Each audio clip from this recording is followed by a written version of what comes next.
Caros amigos, tudo bem? Meu nome é Renato Serra e essa é a Reciclagem Democrática. E como toda semana, estou aqui de volta para falar com vocês, pegando esses assuntos, né, da vida política do nosso país, pensando ali as principais coisas, para vocês também irem atrás das matérias, procurarem se informar, né? Afinal de contas, a gente tem que estar sempre bem informado. E eu estou aproveitando a ocasião para lançar aí uma campanha aderindo aí às propostas, né, do 7 de setembro, Fica em Casa, se sair, vista preto. Então eu fiz até um cartazinho aí, estou botando para vocês, caso queiram compartilhar. Afinal de contas, a gente tem que manifestar o nosso sentimento do que está acontecendo, né? E o que está acontecendo dentro da vida política do país não está sendo muito bom. Então, tá aí, se você quiser aderir a essa campanha, é muito importante que a gente, nesse 7 de setembro, se manifeste, não se manifestando, tá bom? Ora, dito isso, vamos aos principais assuntos da semana.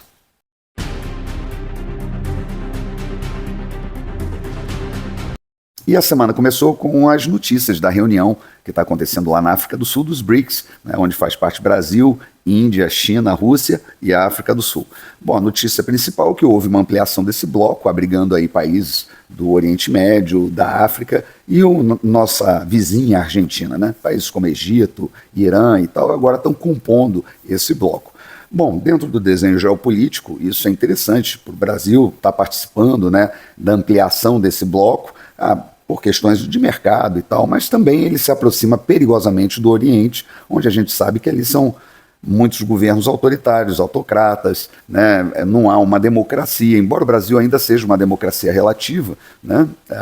Lá o que nós vemos, né, na República Democrática da China, talvez seja até uma intenção desse governo chegar a esse tipo de democracia, mas a verdade é que a liberdade é muito tolhida. E o que a gente vê hoje, né, é uma defesa da diversidade no nosso país, né, a diversidade cultural, a diversidade de costumes, a diversidade de gênero. Só não se defende a diversidade de pensamento, a não ser que essa diversidade convirja para o pensamento do governo, ou pensamento exatamente dessas pessoas radicais, né, revolucionárias aí, que querem realmente transformar a sociedade dentro desse grande experimento sociológico. Bom, de interessante que eu tirei ali, além dessa ampliação do bloco, foi a fala do presidente falando de um neocolonialismo verde, que ele está, obviamente, explícito aí. E aí a gente vê as atuações das ONGs no país, né? E quando a gente fala de ONG, a gente tem que falar da CPI, que está acontecendo das ONGs da Amazônia. E um dos processos de neocolonialismo, que estão, para mim, bastante claros nesse embrulho aí, que é hoje a Amazônia, é a questão das reservas indígenas, né, da demarcação. Aconteceu aí, né, nesse censo aí do IBGE, houve um aumento, né, dobrou a população indígena no Brasil. A Índia Guajajara, lá, ministra dos povos originários, veio dizer não, que isso é que as pessoas estão se reconhecendo indígenas e tal, isso é muito bom, porque antes elas tinham vergonha, né, de se reconhecer assim, só que a CPI, ela percebeu o que está acontecendo. Algumas comunidades ali ribeirinhas, às vezes tem 4, 5 famílias, que são mestiços, né? Na verdade são pessoas ali que se casaram com índios e tal, são populações assim, vamos dizer, daquelas que vivem ali na Amazônia, né? Aquelas pequenas comunidades, que 4, 5 famílias ali, vêm essas ONGs, né? Convencem essas pessoas a se declararem indígenas, elas passam a se declarar indígenas, aí eles, através dessas 5, 6 famílias, eles resolvem fazer uma demarcação de terra indígena, né? Então, vários hectares para garantir aquela comunidade que está ali, vamos dizer, é lógico, dentro de um processo, vamos dizer assim, de expropriação, né, de terra, né, para exatamente garantir um banco de terras ali para no futuro, né, obviamente, ele ser explorado exatamente por esses países que estão exatamente financiando essas ONGs. Então, esse governo tem um discurso dúbio, que ao mesmo tempo ele reconhece esse neocolonialismo verde, ele pede uma governança global sobre a Amazônia. Então a gente não sabe muito bem para onde esse barco vai, né? Mas, falando em CPI, vamos aí para a CPI também do MST, que essa semana ia fazer umas diligências ali na Bahia, né?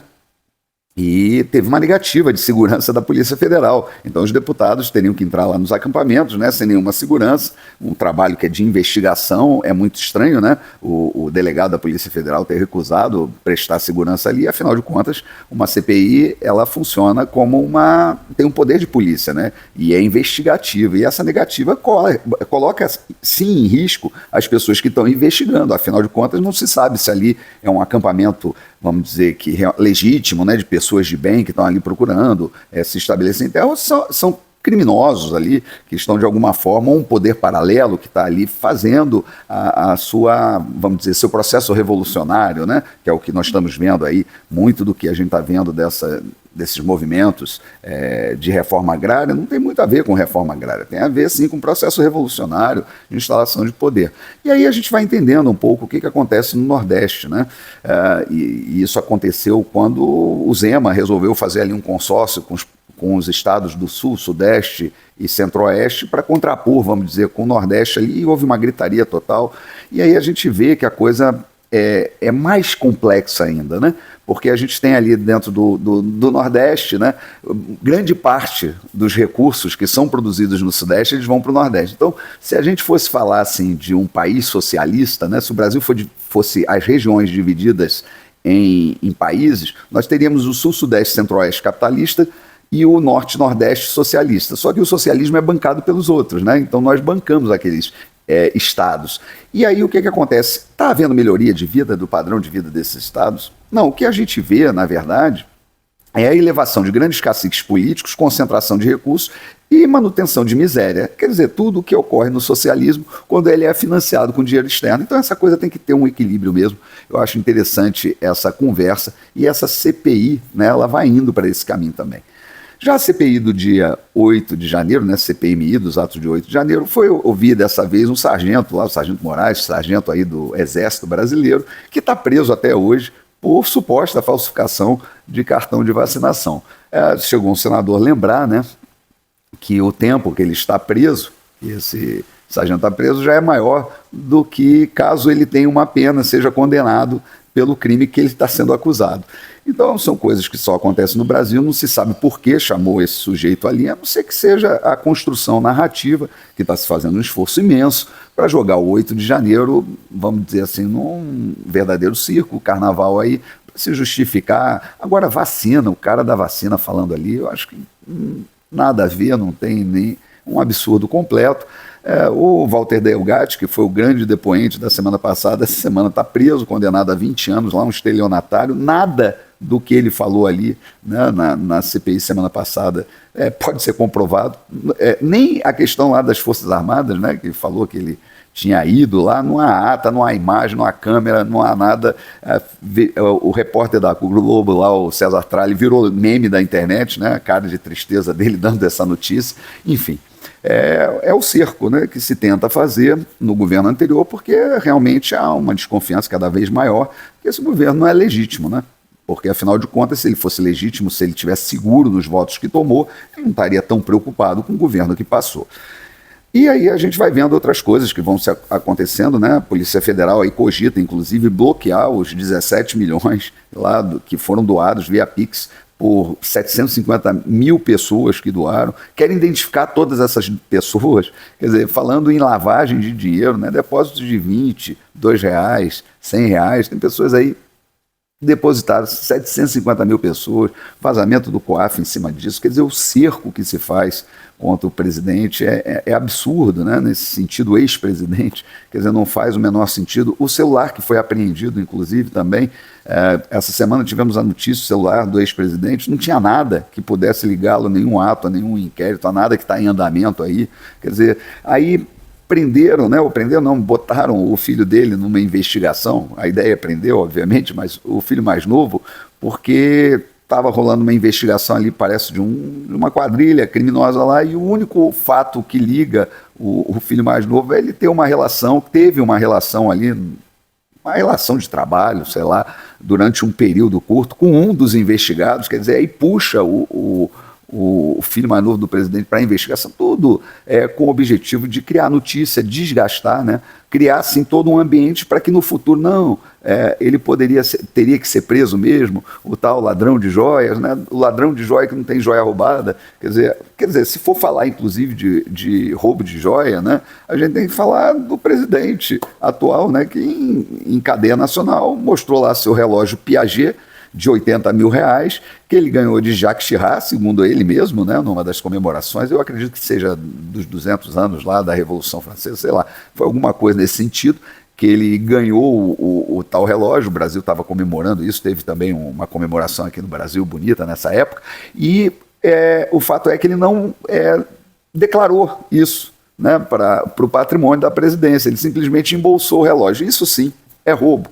Mas, enfim, a gente está vendo muito claramente o que está acontecendo, e é uma questão de aguardar aí os acontecimentos, né, o que vem pela frente aí, mas está ficando cada vez mais claro que está ficando difícil sustentar essa narrativa aí de criminalizar o ex-presidente.